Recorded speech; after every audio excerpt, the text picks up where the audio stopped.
రెండు జాతీయ పార్టీలు రెండు జాతీయ పార్టీలు ఆనాడు హైదరాబాద్ స్టేట్ కు ఇవాళ తెలంగాణ రాష్ట్రానికి అన్యాయం చేస్తారు స్పష్టంగా. ఎందుకంటే ఒక్కవేళ అర్థం పెడితే 4 వేలు ఇటు దిక్కుంటాయి. మన ప్రధానమంత్రి గౌరవం లేకుండా కేసీఆర్ గారు మీటింగ్లలో గైర్హాజరు కావడం, ప్రధానమంత్రి స్వయంగా వచ్చిన పోకపోవడం తప్పు.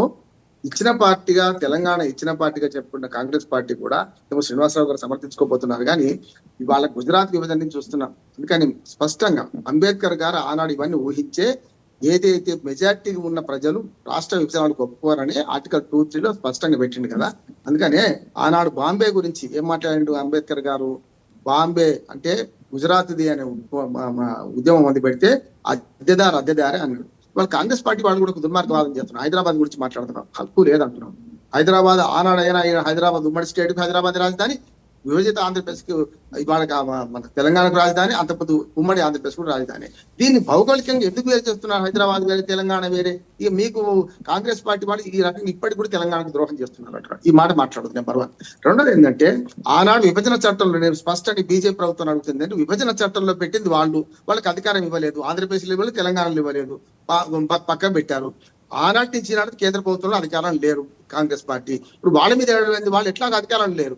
అధికారంలోకి వచ్చిన 11 ఏళ్లుగా మీరు ఉభయ తెలుగు రాష్ట్రాలకు ఏం చేశారని అడుగుతున్నాను. విభజన హామీలు అడుగుతున్నాను. నేను శ్రీనివాస్ గారి లాగా భక్తి శ్రీనివాస్ గారి లాగా నేను అటు ఇచ్చారు కనుక ఇటు వద్దాం, ఇటు ఇచ్చారు కనుక రాజుగారి పెద్ద పెళ్ళాన్ని చిన్నది, మంచిది చిన్న పెళ్ళాన్ని చెడ్డది అని అంటలేదు.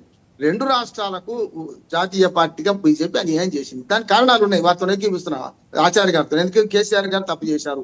ఇవాళ కూడా రేవంత్ రెడ్డి గారు తిడుతున్నారు, మళ్ళీ పోయిస్తున్నారు. పోయొచ్చినా మొదట్లో కేసీఆర్ పోయొచ్చినా ఇవాళ రేవంత్ రెడ్డి గారు పోయిస్తున్నా కేంద్ర ప్రభుత్వం ఎందుకు స్పందిస్తలేదు అంటున్నారు. 2 రాష్ట్రాలు విభజన చట్టం హామీలు అమలు పరచడంలో పూర్తిగా బీజేపీదే బాధ్యత. వాళ్ళు ఎందుకు చేస్తున్నారు? వాళ్ళకి అధికారాలు పోయినరు, కాంగ్రెస్ బాధ్యత లేదా అంటే లేదు. కానీ ఇప్పుడు వీళ్ళు ఉన్న వాళ్ళు 11 ఏళ్ళు చేంజ్ చేస్తున్నారు. కడప ఉక్కు కర్మాగారానికి సంగతి ఏదంటున్నాను. 3 రాష్ట్రాలు అనే 3 రాజధానుల పంతు జగన్మోహన్ రెడ్డి ఎందుకు రాష్ట్ర స్నేహితులుగా ఉన్నారు? ఇప్పటికి కూడా జగన్మోహన్ రెడ్డి గారి గురించి ఎందుకు గట్టిగా మాట్లాడలేకపోతున్నారు? అంటే ప్రభుత్వాలు మారినప్పుడల్లా మీ విధానం మారుతుందా? అంటే తెలంగాణలో కూడా మనకు బయ్యారం ఉక్కు కర్మాగారం సంగతి ఏందంటున్నాను. విభజన హామీలు తీర్చడంలో పెద్దన్న పాత్ర ఎందుకు వహిస్తలేరు అంటున్నాను. జాతీయ ఆస్తి అయిన నదీ జలాల పంపకంలో ఇంకా మీరు అశ్రద్ధ ఎందుకు చేస్తున్నారు అంటున్నాను. నదీ జలాల పంపకం అనేది జాతీయ ప్రాజెక్టు, జాతీయ పార్టీ విధి, జాతీయ ప్రభుత్వం విధి. ఎందుకు చేస్తలేరు అంటే వీళ్ళు కొట్టక చావాల్సిందే. ఇద్దరు కూడా స్పష్టంగా చెప్తున్నారు. బారకచర్ల విషయంలో బీజేపీ తప్పు చేస్తున్నది. అట్లాగే మొత్తం జాతీయ ప్రాజెక్టులలో మన గోదావరి మీద నదీ జలాల్లో నేను ఒక్క మాట చెప్తాను సార్. నేను గతంలో 2013లో బీజేపీ బ్రిజేష్ కుమార్ ట్రిబ్యునల్ తీర్పు మీద అన్ని రాజకీయ పక్షాలతో సహా నేను వైడి రామారావు మన కాకినాడ నుంచి 2 ప్రాంతాలకు ప్రతినిధి పోయినాం. బ్రిజేష్ కుమార్ ట్రిబ్యునల్ తీర్పును ఆపించగలను అన్ని రాజకీయ పార్టీలతో సహా. ఇప్పటికి కూడా కృష్ణా జిల్లాల సంగతి ఎందుకు తెలుస్తలేదు? 11 ఏళ్ళుగా బీజేపీ ప్రభుత్వం. అంటే దానికి కూడా ఇప్పుడు వీళ్ళే కారణం అవుతారా? మీరు చేయాల్సిన పని మీరు చేయకుండా నదీ జలాల విషయంలో 2 రాష్ట్రాలు కొట్టుకొచ్చేస్తుంటే ఎందుకు మీరు ప్రేక్షక పాత్ర వహిస్తున్నారు అంటున్నాను. కాంగ్రెస్ పార్టీకి బాధ్యత లేదు. ఇప్పుడు వాళ్ళు విభజించిన అయిపోయింది. ఇప్పుడైనా కాంగ్రెస్ పార్టీ విభజించక ముందు ఏ ద్రోహం చేసిందో మనం మాట్లాడుకున్నాం. ఖచ్చితంగా ఆ చావులకు కానీ అన్ని రోజుల మన పోరాటం గుర్తించకపోవడానికి కారణం వాళ్ళే. ఇప్పుడు బీజేపీ వచ్చినాక 3 రాష్ట్రాలు ఇచ్చింది కదా, అప్పుడు ఈ సమస్య లేదా? మన ఏమంటారు రాష్ట్రాల విభజన కోసం పంచాయతీలు లేవంటారా? దేశవ్యాప్తంగా ఉన్నాయి. దానికి సాకుగా చూపెట్టి వాళ్ళు ఇవాళ ఇది సాకుగా చూపెట్టి వీళ్ళు చేస్తున్నారు. బీజేపీ ప్రభుత్వానికి కేంద్ర ప్రభుత్వం విజ్ఞప్తి ఒకటి, 2 రాష్ట్రాల ప్రజలు సుఖశాంతులతో ఉన్నారంటే విభజన హామీల చట్టం ప్రకారం సరిగ్గా చేయండి, నదీ జలాల పంపకం సరిగ్గా చేయండి.